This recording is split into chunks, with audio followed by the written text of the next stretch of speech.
From my loose questioning of the group, Johnny's tooting my own horn was the best joke of yesterday. That, There I you go. actually can't take credit for that. Colton gave me that one before we went out. Oh. Kelly said, in hindsight, well, long after the report was given, "Are you kidding me? We're staring at a picture of him blowing his own horn, and we're not gonna make mention of it," and then we made mention of it. So we're gonna give her credit too. There you go. I don't need All right, timber frame. So we're not really gonna, we are gonna get started on the project next week. But we're gonna get started earnestly after spring break. So we have this week shutters and Green Gables door. Next week is much of the same. We're gonna slowly introduce that project and then really get started afterwards. One of the problems with timber frame, and you can write this down, this is a test question. Timber frame has to be built one of two ways. Kiln dried or wet. You could just write this anywhere, page 1. It's not in no text, but it is a test question. Timber frame has to be, the lumber has to be in one of two conditions, wet or kiln dried. Kiln. Kill or K-I-L-N, oven dried, kiln dried. So the timber, you might not have seen the blueprint, or you did see it, but you might not remember. The biggest timber we have is 18 feet long and 10 inches by 12 inches. Massive, you don't have to write that down. We can't afford, and we don't have in the Maritimes a kiln big enough to dry that. They do have kilns in West Coast, in BC, that literally trains drive in and they kiln dry, but we can't afford that. Big enough to dry one. Huge, like a piece of timber as big as this room. But think of the budget that it would take to send that one beam out west, kiln dry it, and send it back is cost prohibitive. It'd be tens of thousands of dollars, so we don't do that. So just as good with building kiln dry lumber is building with wet lumber.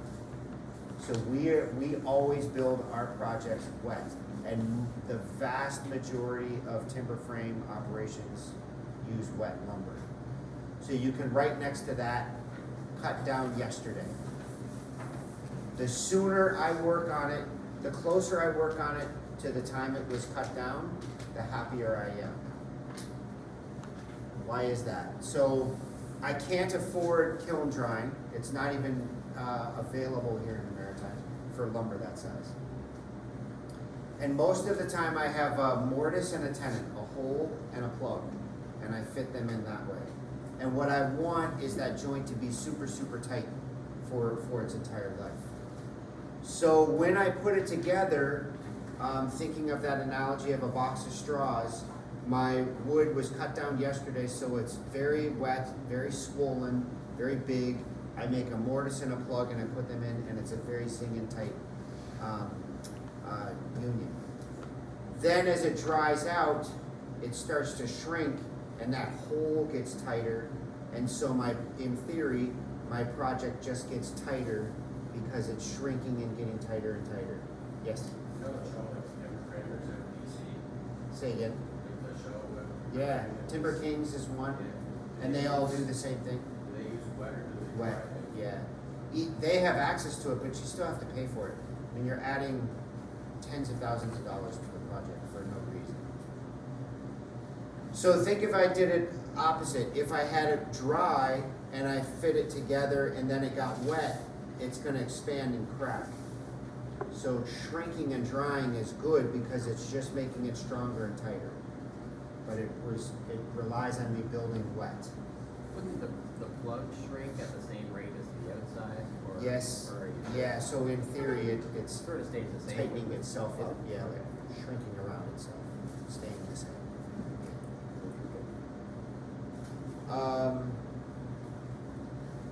So my point of all that is that's a test question because that's really important because the vast majority of the time, probably your whole career, you use wet lumber. But we also don't wanna bring in the lumber this coming Monday and then have it sit here next week and then all the following week when we're gone and all it's doing is drying out. So what we wanna do is work with it when it's most wet. And in other words, we'll start mostly after February break. When we cut lumber down, because you probably heard Tyler saying I'm starting to mill up the lumber.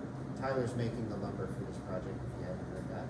And so he's milling it up, and by our engineer's specs, it's okay, you can cut it down, but leave it open to the elements, so that when snow and rain and all that melt on it, it's just keeping that lumber wet. The downside of that is when you get to it, especially that 18-foot long, 10 by 12, it will take 8 of us to carry the thing. It's super, super, super heavy. Because think of it as that sponge or that box of straws is just holding that much water. Every liter of water is about a pound. You'll see it'll be crazy heavy when we bring it in and much lighter, significantly lighter when we take it out. Yeah. How long does it take to rot To dry out? it? No, rot it. Well, I don't know, we're gonna pressure treat everything, we're gonna coat everything by specs. That's a good question. There's gonna be some notes I'm gonna ask you to add to this. Mark Gillis is our advisor, and he's an engineer that specializes in timber frame, he's out of Halifax. He is out of the country right now, and will give us the lecture, but after we get started, so maybe halfway through our project, after spring break. And so it's kind of out of sequence this year, but it's still a really cool lecture. He's very informative, very proactive on education, and often will invite new folks to help him when he has projects that are here on PEI. Probably on average has 1 or 2 projects a year that are here. And to be honest, I don't know what his schedule looks like this year, his build schedule. Okay, so page 2 is that picture. Essentially, I am gonna ask you to memorize it. This test is not with pictures, it's just verbal. So, a couple definitions, you can write this down on the side. Timber frame, which we're building, a timber, this is a test question, implies that it's 6 by 6 or bigger. The dimension of the lumber I'm using is 6 inches by 6 inches or bigger.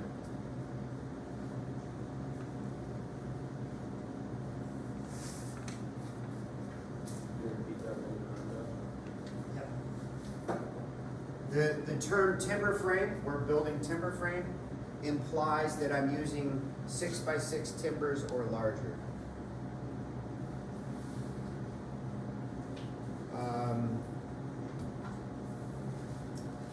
The other one you'll hear, so timber frame, the other term we say is post and beam. So watch me here, post, beam. Post is up and down, and that's a picture there. They call it column. Next to column you can write post. Those are synonyms. And then you see beam. So column or post are vertical, beam is horizontal. Post and beam, timber frame, we're saying the same thing. Between that post and beam, you can see on a 45 or an angle, I test you 2 ways in the test coming up tomorrow. What is the piece that ties the post and the beam together that's on an angle? Or the other question is, what is the piece that ties the post and beam together on a 45 degree? The answer is brace, or underneath it, if you could write knee, K-N-E-E, just like your leg.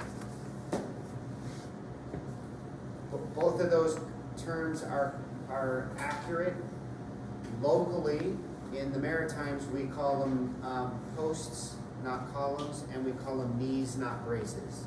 But you read, as soon as you go in the books back there, you'll hear one definition or the other, so it's more local vernacular. Josh? Yeah.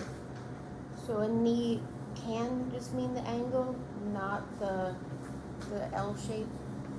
You can have a knee, like there's a knee over there, the old rotten one above the drill press, and that is a knee. And they do the same thing, but that's cut out of a tree like that, and we don't have that luxury, so we cut them out. But they do the same thing, and they're both the same definition. Thanks. Yeah. Okay, the next one is the most obvious, or the next most obvious is the ridge, or we call it a ridge beam, because it's going horizontal. And that's at the very top. The intermediate ones below that are called purlins. We're on page 2.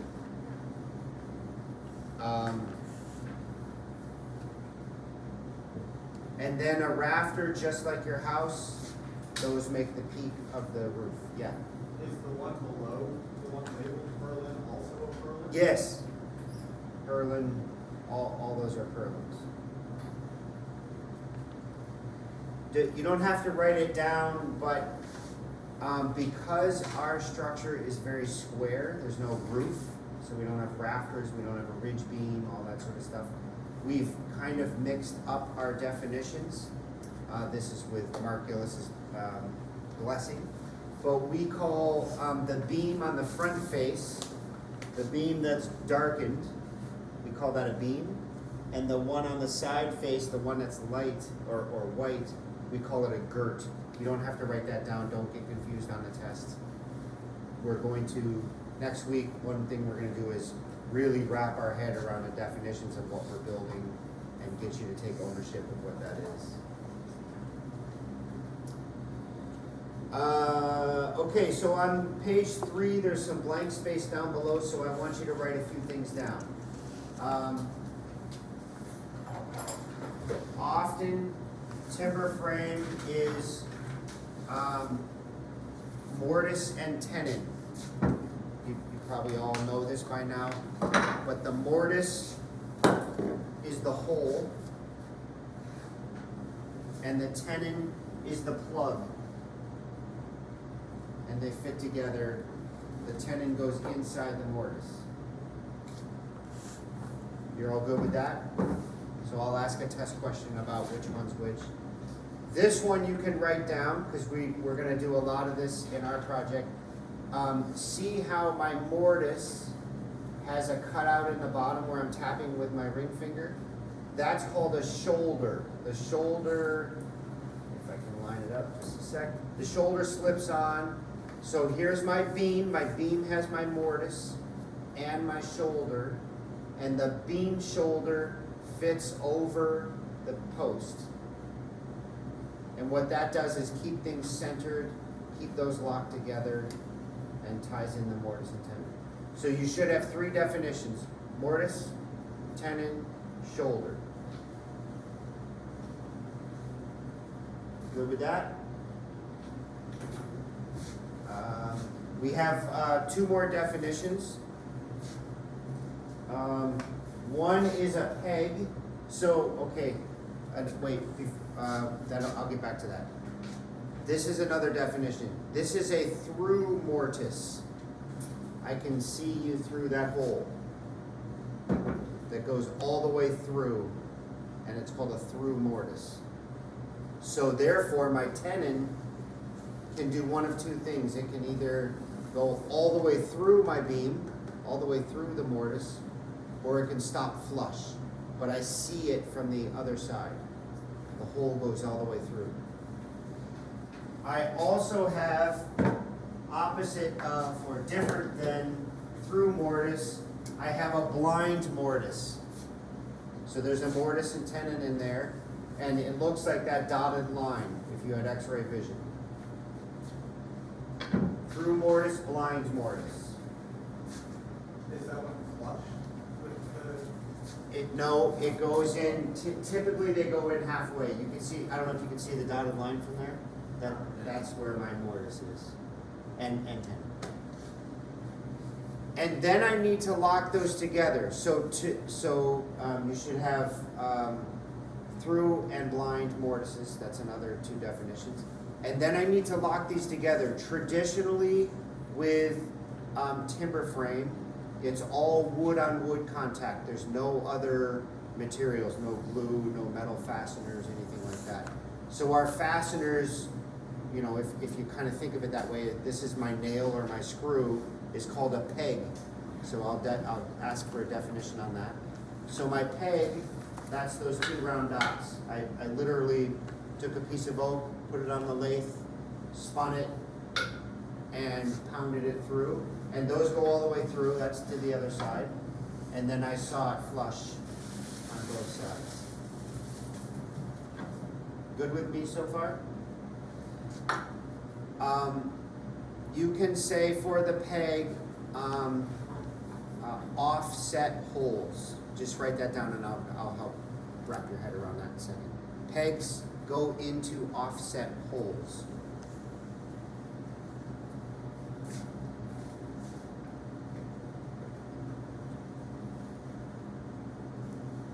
Pegs go into offset holes. And so what I mean by that, remember I talked about we're using wet lumber. I want this thing to be dry I want this thing to be tight for its entire life. As it dries out, it shrinks, so I'm going to use that to my advantage.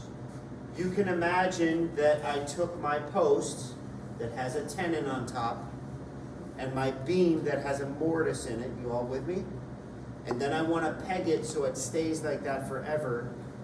Instead of putting these two together and driving a hole through there to make a hole for my peg, what I do is I drill them separate and I offset them by 1/4 of an inch. So I don't drill the hole like that, I drill the hole like that. I drill this separate, 1/4 inch lower than my mortise on my beam, which is 1/4 inch higher. Does that make sense? What, just the concept? Yes. If you're using pegs that are more like a bench, would you still offset your holes? No, I'll get to that in 1 second. You're good, very good question, but you're ahead of me. So I have my holes offset, then I turn my peg on the lathe, and then when I drive that in, that offset hole with the pin coming through is driven to make those holes line up, which is taking that beam and driving it up into that shoulder, taking the post and driving it up into the shoulder of the beam tighter and tighter and tighter. You get that? So I'm engineering the fact that I'm locking it together. I just want to finish one concept and then I'll answer your question.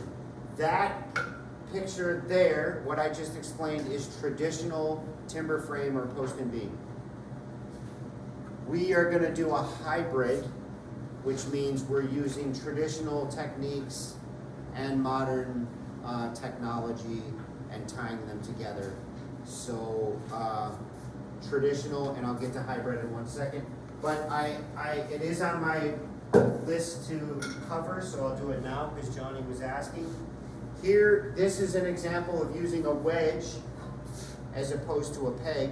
It's just it's a piece of oak, and it's just cut on a wedge like a doorstop. And I have in this case, my post with a through mortise in my beam, and my tenon comes all the way through. And then I have my wedge, and when I put it into that block, pounding the block in kind of does the same thing as the offset holes. It's getting tighter and tighter and tighter, doing the exact same action, driving my post into the shoulder of the beam, making it tighter, tighter, tighter. Does it matter which side you put the wedge down, or like which orientation you put the wedge down? Probably, that would be blueprint specific, like, maybe there's a floor here or a bathroom there or something like that. So then you would just, oh, you mean like this? Yeah, well, I guess both. The answer is probably, and it would just be site specific. Either way, if I put it in, I could go 4 ways, this way, this way, this way, or this way. It's gonna do the same action, and it kind of just depends what lives here on those sides. And with everything, just like my peg, I would at least cut that flush once I'm done, so it drives. Does that make sense? Okay, and then I'm putting that peg or this wedge in when this is soaking wet, and now it's going to shrink, and it's only going to get tighter, tighter, tighter, tighter, at least in theory.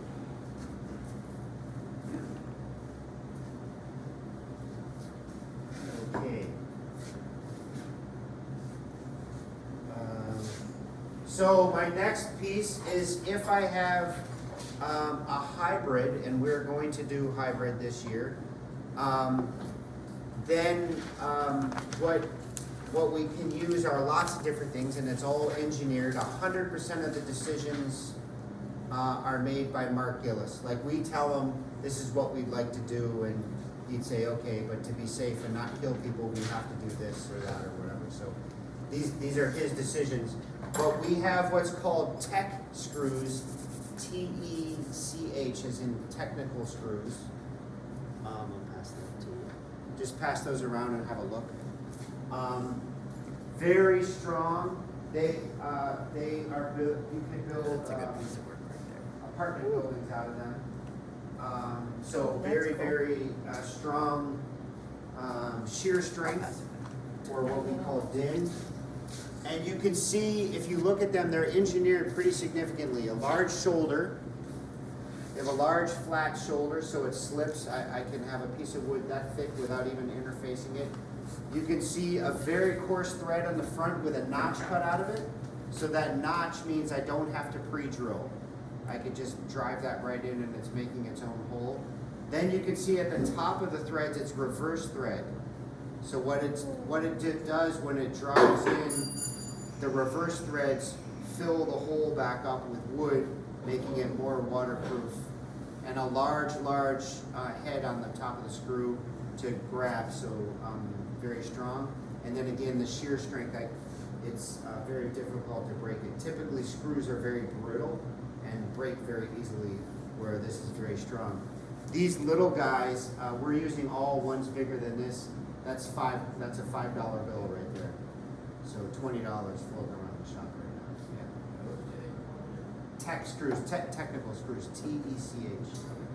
I've heard, I'm only heard torque screws. Torque is the drive, the shape of the drive on the head. Yeah.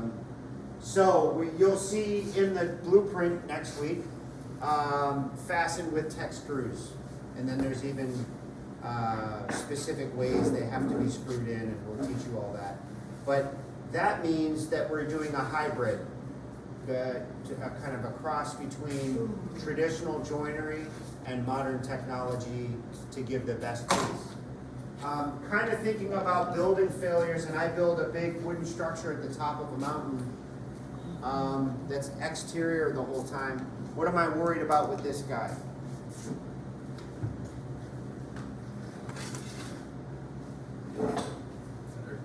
What? Yeah. What's wrong with weather? It's wet. It's wet. Water's gonna get in there and never get sunlight, never get air, and start to rot, kind of back to Braden's question. It will rot for sure, or whoever's question. And nothing against any maintenance person in the world, but if I have a big 16 foot by 16 foot, 10 feet high in the air tower, am I gonna go around and inspect each joint and put paint on it every single year, or might I neglect it? Probably gonna neglect it. And if I neglect it, that just gets worse and worse and worse. So if we can hide all those open pockets that would otherwise collect rain and use a screw instead, it probably has more longevity for its life. And so again, the engineer made those decisions, Mark, but we stand behind him and we agree with him. So we're doing a hybrid. Are they gonna be blind? Does Yeah. that help? Okay. Yeah. There won't be any open pockets. Okay, so I'm on page 4 now. I'm just kind of filling in blank spaces, but remember that a timber frame is, or post and beam, by definition, is typically a 6x6 or bigger material. Can that be like multiple, like 2x8 stuck together? or something? Yeah, we're gonna get to that. Yeah. So those aren't technically. No, this is a quarter scale. Everything on the Tiny wall over model? there is quarter scale, just to give you an idea, just so I can lift it and move it around and that sort of stuff. So this is just a little model representation, yeah. That's a 4x4. I do love a Okay. miniature. Chisels. I'll pass this one around. This is razor sharp. What each of you will get is, you'll be issued chisels. You'll get inch or inch and a half chisel, and you'll get a 2 or 3 inch wide chisel. So you get a narrow and a wide, and these will be your own personal tools for the remainder of that time. And what I want you to know is a few things as per the test. I'm only ever using a mallet, or I could use it like a hand plane and use just my hands, but I'm never smashing a hammer onto that. Mallet or bare hands, test question. And also, test question, is a dull, what's safer, a dull or a razor sharp chisel? Sharp. How come? So Yeah, less chance of More slipping. people. If it's dull and I'm forcing and all of a sudden it slips, that's when things jam in bad. If it's razor sharp, it just kind of, what we call slicks off. It just slices that wood really easily. So, another test question is, on a busy day, on a full day, you'll be sharpening this every 30 minutes. You will sharpen your chisel often. On a busy day that you're using it often, on average, you're sharpening it about every 30 minutes. I'll pass this around, but it is razor sharp.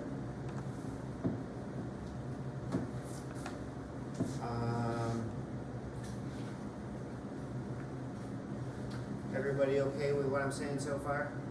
Okay. On the next piece of blank space on page 4 or 5, I'd like you to write Bornman layout tool. B-O-U-R-N-E-M-A-N,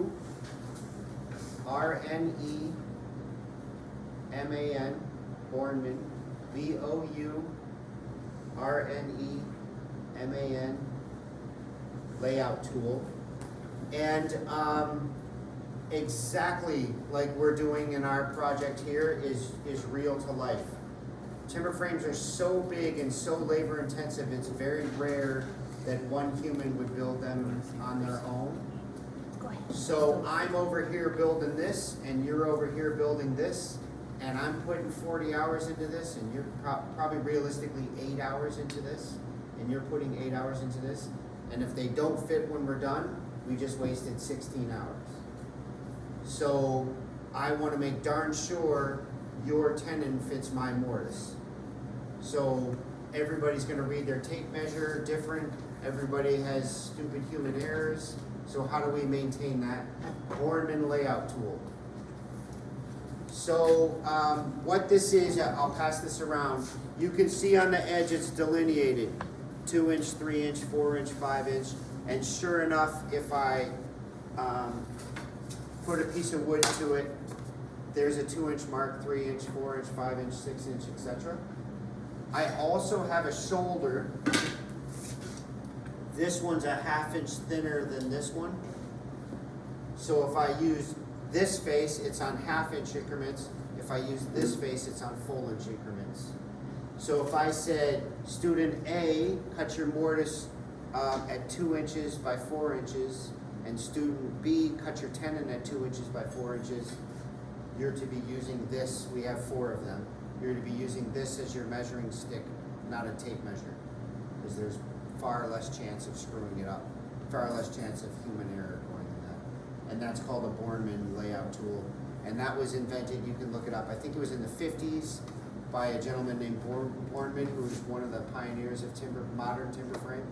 And it was because of that continuous human error that they came up with that. Sorry, could you spell it again? Are you saying?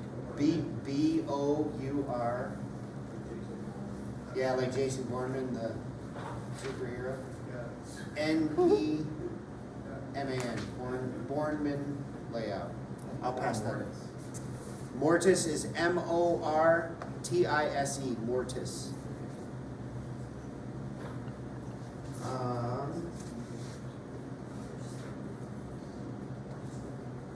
Good with that? Okay. The next piece is timber frame is big and chunky, supposed to be very strong, and very user-friendly for carpenters because it's kind of big and chunky. So if I expand that out and made my life even more difficult, I have a tree.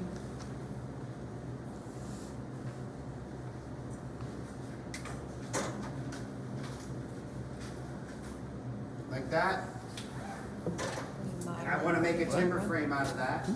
Model it for the camera. What I can do is one of two things. I can, this is a test question. I can cut this on a mill and get a square piece of lumber out of it, as I've depicted in my dotted lines. Or I can cut this tree down here, and all of us agree that there's an imaginary straight 6x6 inside of there. So I can either cut off those roundy bits or leave them on. So one scale rule, if I cut them off, like I'm scaling it down to a 6x6, or guide rule, and I'm just leaving them round, and either way I can make it, because either way, a straight piece of wood goes in there. So my beam would come in there. So I can either cut that off and make it square, or leave it round and cut into it deep enough to make to reach that 6x6. Which one's which? Guide is round, and square scale means I'm cutting it square.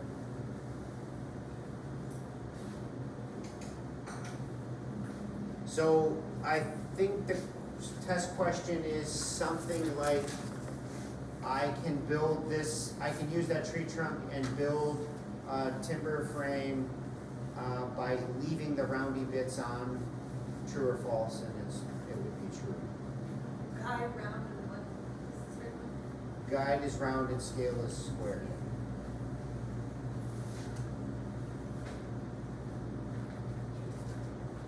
Good with that?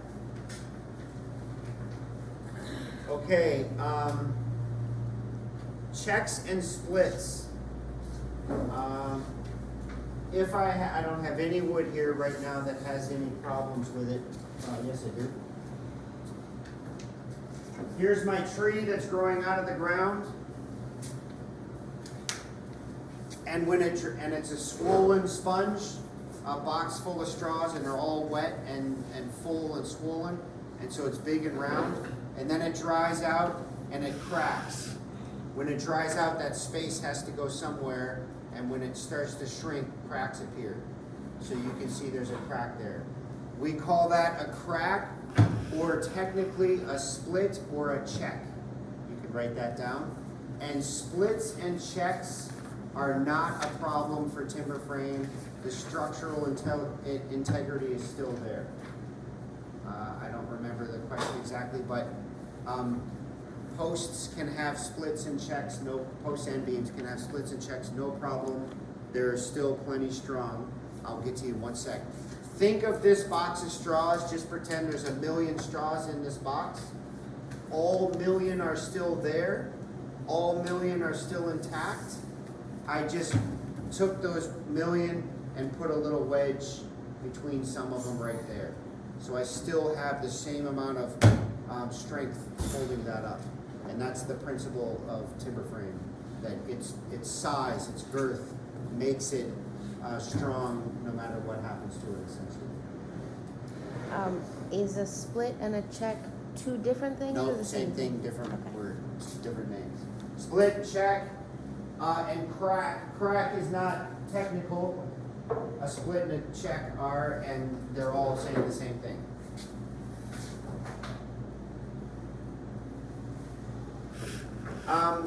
Test question is something like, how do you get a timber frame structure approved for building? You know, it has to be code legal. The code book mentions timber frame, but does not tell you how to do it or what sizes they need to be, etc. So the answer to the test question is you need a structural engineer. He or she has to be specialized and would know how to design, how to build, what is strong, what is weak.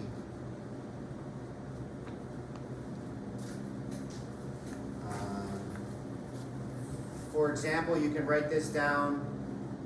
There are 5 categories of wood that are acceptable to build timber frame with. One of them, 5 categories of wood that you can build timber frame with. Did everybody see that Bornemann layout tool? 5 categories of wood you can build timber frame with. One of them is SPF. SPF. Anybody know what that stands for? Yeah, spruce, pine, fir. And regardless of your opinion, I have one. Regardless of your opinion, an engineer doesn't care what it looks like, how easy it is to plane, saw, that sort of stuff. An engineer cares about strength. And spruce, pine, and fir have the same strength as the other two. So spruce is the same as building out of pine and fir in terms of its strength. So if I had this as my spruce beam, pine and fir would be exactly the same in terms of its strength, and an engineer would say, go ahead.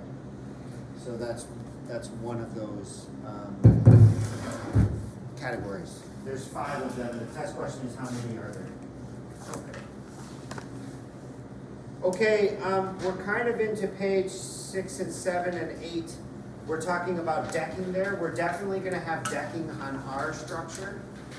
They are talking about massive buildings, like building a barn, kind of a building the size of this out of timber frame. So we're not going to be as robust, and we're not using tongue and groove, etc. What we're going to use is 2x6 on flat, and make our whole decking out of 2x6, which is very robust, but not near as robust as you see here. And if you had any questions about it, we can ask Mark, but basically he said that's plenty strong and that's all we have to do. So with that said, there's a lot more about decking there if you want to read it. If you skip to page 14, 15, I said this in lecture up in Angela's class a while ago, but there's a good depiction of this. A picture's worth 1,000 words. So bent, B-E-N-T, you can think of it as a slice of bread in a loaf of bread. Page 15. That blackened one slice is called a bent. And you can think of that as one slice of bread and a whole loaf of bread. The building is the loaf, and the black piece is a slice. And what ties those together, so I can make a bunch of slices. I can make 10 slices and tie them together and make a really long building. And what I tie those bents together with, anybody know what that piece is called? Purlin? Purlin and ridge beam. I'm using purlins and ridge beams to tie them together. And then I could just keep repeating. Make 9 bents and put purlins in between them, and I could make that building infinitely long. Yeah. So I understand. On 15, is that 4 bents? 1, 2, 3, 4. Yes. Okay. Yeah.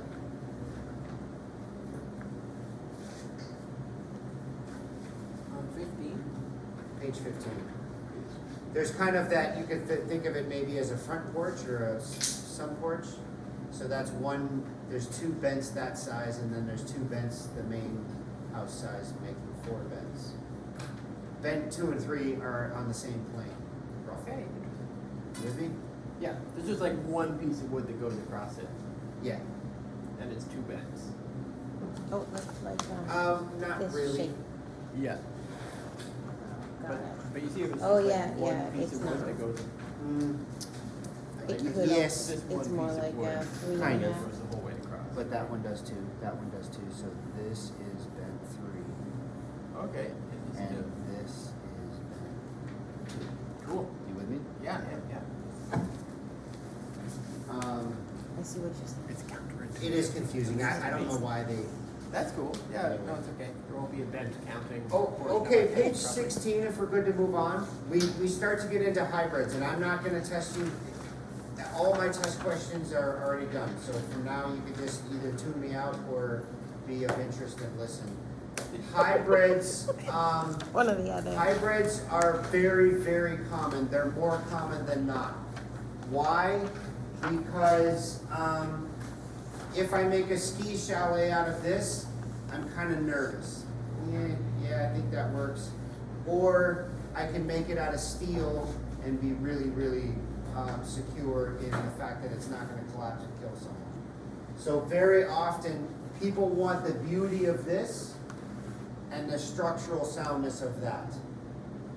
Mark Gillis would be the first to tell you he can make darn sure his career depends on this not collapsing, but it's still, people feel better about that. So I won't get into all of them, but those are some pieces.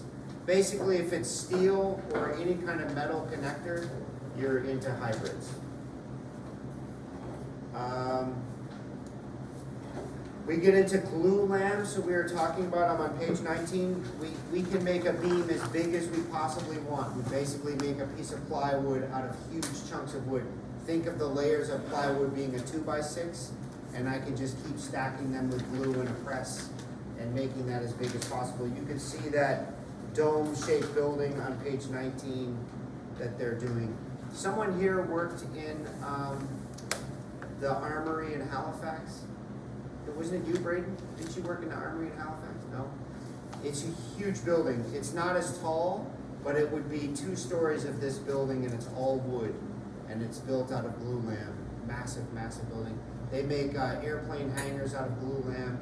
As big as your imagination could think, they would make them that size.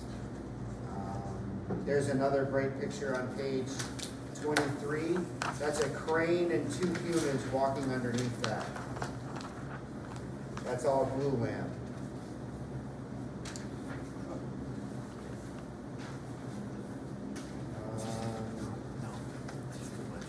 Page 35. Pole buildings, what we call locally pole barns. You're sinking in poles, columns, posts, bless you, into the ground, and then you're wrapping everything else around that. You're putting a roof on those posts, you're wrapping your siding, your windows, all that sort of stuff, and it all just originates from posts sticking out of the ground. Yeah, For a building like that, do you use like sonotubes? Yeah. Close to the ground? yeah. Like regular size sonotubes or like? No, well, it depends on the size of the barn. It could be a baby barn, it would just be sonotube. But a huge, mostly around here, they'll build horse arenas or horse barns, or I'm not sure what they're called. A lot of them store like hay equipment and stuff like that. Yeah, and they're massive. You need heavy machinery to put those sonotubes in. They're Yeah, massive. we put like drivers and stuff. And stuff. Yeah. They're like old time drivers that same cars for years. They probably live there. Yeah, as ballast. Yeah. Yeah. What are those? Go ahead. What makes a pole barn only one of the things? Aren't they all poles driven into the ground? Well, no, timber frame, it can be in the ground, but in theory, it's its own structure. If I So lifted it the like timber doesn't frame up. have the same beam structure? Yeah, Okay. and the foundation of a pole barn is that it's in the ground and it's not going anywhere. It all originates from poles sticking out of the ground rather than a structure in and of itself. Kind of like timber frame would be like these models. I could, if I were a giant, I could pick it up and carry it around, but a pole barn requires to be stuck in the ground to be solid. So like the one that we're building, is it technically a pole building? It is, except if once we have it built, after it's built, and I took a chainsaw, I could lift, and I was big enough, I could lift it up and just move it over to there. Got it. Thanks. Sandy? I was just wondering what they were talking about, something about a beam. Sonotube, these require being in the ground. Yep. So if this is ground level, I'll drill a hole in the ground and then put, often they're either plastic or cardboard tubes, and they're meant for pouring concrete in, and they're engineered to be seismic, frost, they guard against everything, and they're super strong. Okay. Damien was saying old timers would put cars in the ground and put their posts in the car and then fill the car with concrete. Because it's the same thing, it's a big ballast, it's a big anchor under the ground Yeah. that won't move. Cool. Did he say car? Car free. There- That'd be pretty sweet. Let's see. There's pictures of how that's built. Again, we're not getting into that. We don't teach it. Page 41, I just want you to know about this. We may see some, I have no idea. I know Tyler cut all the trees down, and I don't know the status of each of the trees. We're gonna be intimately familiar with each of them as they come in, but you'll hear him say, "Oh, this tree has shook or has been shook. It's got shook." And so what that means is that picture on page 41, wind will blow the trees around and snap them around kind of like rubber bands. And if they don't break, they just bend and come back. And over their lifetime, what can happen is those growth rings delaminate from each other. If I shake the tree enough, there'll be cracks inside the rings. And so then the problem with that is when I cut the lumber, then the layers start to fall apart. That's not a check. Check are vertical, wherever my mallet is, and shook is parallel with the rings. So you'll say, "Oh, that tree's no good, it's been shook," or "it has shook." It's a verb and a noun. But it just means that the growth rings are delaminating, and it's as a result of wind. Will you always see it when you get inside them? Yep, I am sure we have some here. I'll keep my eyes out for it. This is a check or a split because it's Okay, going, came there's my across that the growth other day. rings. Here's my tree, and this is 90 degrees to that. That's no problem. In theory, all my straws are intact, perfectly fine, perfectly strong. I just split some of the straws apart where that blue line is.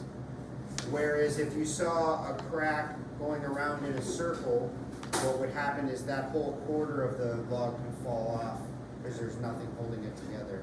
And again, that's as a result of the tree being whipped around in wind like that. Is that something you find out before or after you After, chopped it down? Almost always after you think, "Oh, shoot." And let's remember to ask Tyler tomorrow, were any of your trees shook when you cut them? Because what'll happen is it'll come off the carriage out of the saw, and it will fall away, and it'll just kind of fall apart. And he'll say, "Oh, shoot," and have to throw that lumber out and get a new one. Page 42 are log buildings. They're super cool, but we don't do anything to teach. We don't teach that at all. Log buildings too, exactly for the same reason, are built wet. The best log to put up in a log cabin is one that was cut yesterday, and then it starts to dry out. So when I have my log cabin and I have my wall, and I have a window or a door in there, I'll leave several inches, 6 to 12 inches above my window, because as this building gets older and it dries and shrinks, that hole's gonna get tighter and tighter and tighter, and eventually it would crunch and crush my door or window, and so I have a big gap on there. So I'd have a big piece of trim over my window to hide that gap, but I know over the course of decades, it's gonna get tighter and tighter and tighter. Also on page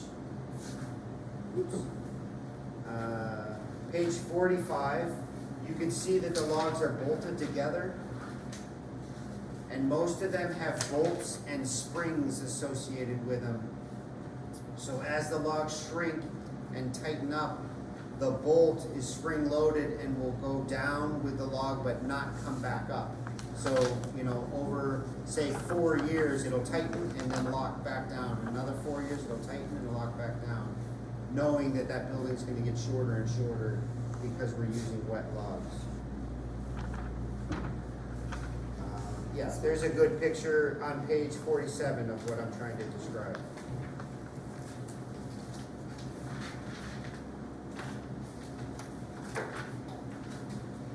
So they're saying on average, 12-inch log shrinks 3/4 of an inch, but that wall is 1, 2, 3, 4, 5, 6, 7, 8, 9. So there's 9 3/4, so that's 3, 6, 9, 12. So that's a foot of 1 3/4, 1 foot 3/4 inch of shrinkage on that one wall. So pretty significant. And that's what I have. You wanna build with wet wood, and ideally, that's the day after you cut it. If it's left somewhere and dries out, can you artificially wet it back up and then use it, or is that kinda not a thing? It takes a year per half inch to dry, Okay. and I don't know about re-wetting. I don't know, cause I You never, said it's cause good you to always like wanna leave dry. outdoors though, right? So that Say- helps? Yeah, well, it Does just keeps prevent it from drying. Okay. I cut it down yesterday, but I'm not using it till next week, and it's Yeah. just the snow and rain and That everything else. helps, yeah. Don't let it evaporate. Is that good? That's it?